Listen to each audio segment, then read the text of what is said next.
Assalamualaikum warahmatullahi wabarakatuh. Saya Nidia. Di sini saya ingin menjelaskan tentang Destination Management UNWTO. Apa itu UNWTO? Menurut Wikipedia, UNWTO atau United Nations World Tourism Organization adalah salah satu badan dari PBB yang menangani masalah pariwisata. Markas besarnya berada di Madrid, Spanyol. Hal ini dikarenakan pariwisata dianggap sebagai salah satu sektor yang berdampak besar kepada pembangunan. PBB sangat konsen untuk mengkampanyekan pembangunan yang berkelanjutan atau sustainable. Selanjutnya ada SDGs. SDGs atau Sustainable Development Goals menurut Wikipedia merupakan 17 tujuan dengan 169 capaian yang terukur dan tenggat yang telah ditentukan oleh PBB sebagai agenda dunia pembangunan untuk keselamatan manusia dan planet bumi. Tujuan ini dicanangkan bersama oleh negara-negara lintas pemerintahan pada resolusi PBB yang diterbitkan pada 21 Oktober 2015 sebagai ambisi pembangunan bersama hingga tahun 2030. PBB menetapkan 17 Sustainable Development Goals yang diharapkan diadopsi oleh negara-negara anggotanya. PBB menetapkan 17 Sustainable Development Goals yang diharapkan diadopsi oleh negara-negara anggotanya. Berikut adalah 17 SDGs.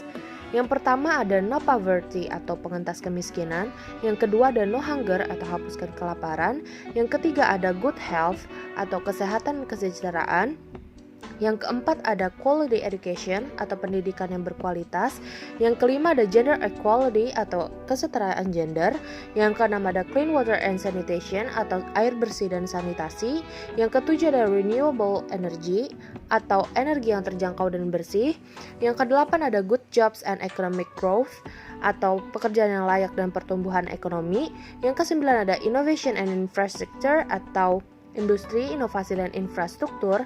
Yang ke-10 ada Reduced Inequalities atau pemerataan pengurangan kesenjangan. Yang ke-11 ada Sustainable Cities and Communities atau kota dan komunitas yang berkelanjutan. Yang ke-12 ada Responsible Consumption atau konsumsi dan produksi yang bertanggung jawab. Yang ke-13 ada Climate Action atau tindakan terhadap iklim. Yang ke-14 ada Life Below Water atau kehidupan perairan, yang ke-15 Life on Land atau kehidupan daratan, yang ke-16 ada Peace and Justice atau kedamaian, keadilan, dan kelembagaan yang kuat, dan yang terakhir ada Partnerships for the Goals atau kerjasama untuk mencapai tujuan. Dalam SDG sektor pariwisata erat terkait dengan SDGs nomor 8, pekerjaan yang layak dan pertumbuhan ekonomi bertujuan untuk mendorong pertumbuhan ekonomi inklusif dan berkelanjutan, kesempatan kerja produktif serta kerja layak untuk semua. Lalu ada yang ke-12, produksi dan konsumsi yang berkelanjutan. Tujuan ini berkaitan dengan upaya mengurangi dampak lingkungan yang ditimbulkan terhadap bumi melalui pola produksi dan konsumsi yang sewajarnya. Yang ke-14 ada kehidupan bawah air yang bertujuan mengkonservasi dan memanfaatkan secara berkelanjutan sumber daya laut, samudra, dan maritim untuk pembangunan yang berkelanjutan. Selanjutnya ada pengertian destinasi dan destination management.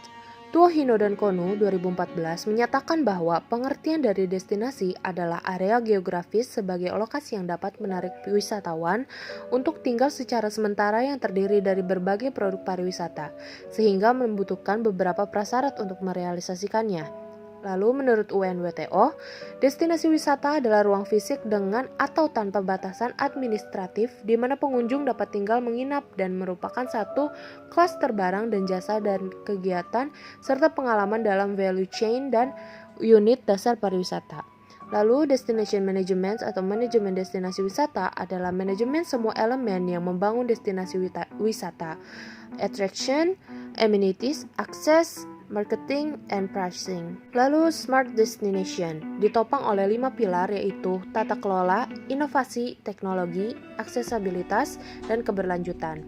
Inovasi dalam pariwisata menekankan pada cara atau nilai yang baru atau cara atau nilai yang lebih baik. Inovasi bisa dalam hal destinasi wisata, produk, teknologi, proses, organisasi, model bisnis, keahlian, arsitektur, layanan, perangkat dan atau praktik manajemen, komunikasi, operasi, jaminan kualitas, dan harga. Destination Management Organization atau DMO adalah entitas organisasi yang memimpin, mencakup berbagai kewenangan, pemangku kepentingan dan profesional, serta memfasilitasi kerjasama untuk mencapai visi destinasi wisata bersama. Struktur DMO beragam, bisa satu otoritas publik atau model kerjasama public-private, pemerintah swasta, atau unsur swasta semua dengan peran memulai, mengkoordinasikan, dan mengelola kegiatan tertentu. Ia dapat berfungsi di tingkat lokal, kawasan, atau nasional tergantung kebutuhan dan administrasi publik yang berlaku. DMO juga bisa berupa biro konvensi. Tugas awal DMO menilai situasi terkini dari sebuah destinasi melalui proses konsultasi dengan stakeholders.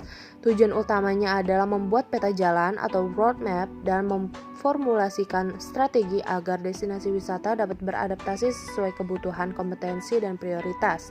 Misinya adalah membuat destinasi wisata yang kompetitif dan sustainable. Fungsi dan tanggung jawab DMO sebagai perencana strategis, formulasi dan implementasi kebijakan pariwisata, think tank dalam pemasaran, mengumpulkan data dan menganalisis data, melakukan penelitian pasar, dan lain-lain, training dan pengembangan kapasitas kegiatan untuk pelaku pariwisata daerah, dan yang terakhir ada promosi, marketing, dan branding. Manajemen destinasi wisata yang efektif. Dengan dibantu DMO, diharapkan pengelolaan destinasi lebih baik dan efektif, terkoordinasi sehingga punya kemampuan untuk dapat mengikuti tren pariwisata, berinovasi, beradaptasi sesuai kebutuhan konsumen, tahan gangguan, efektif dalam perencanaan dan pengambilan keputusan. Manfaat dari manajemen destinasi yang efektif, yang pertama ada membangun destinasi yang kompetitif atau memiliki karakter kuat dan unik, serta memberikan pengalaman yang lebih baik dengan standar yang tinggi sesuai dengan nilai harga yang diberikan.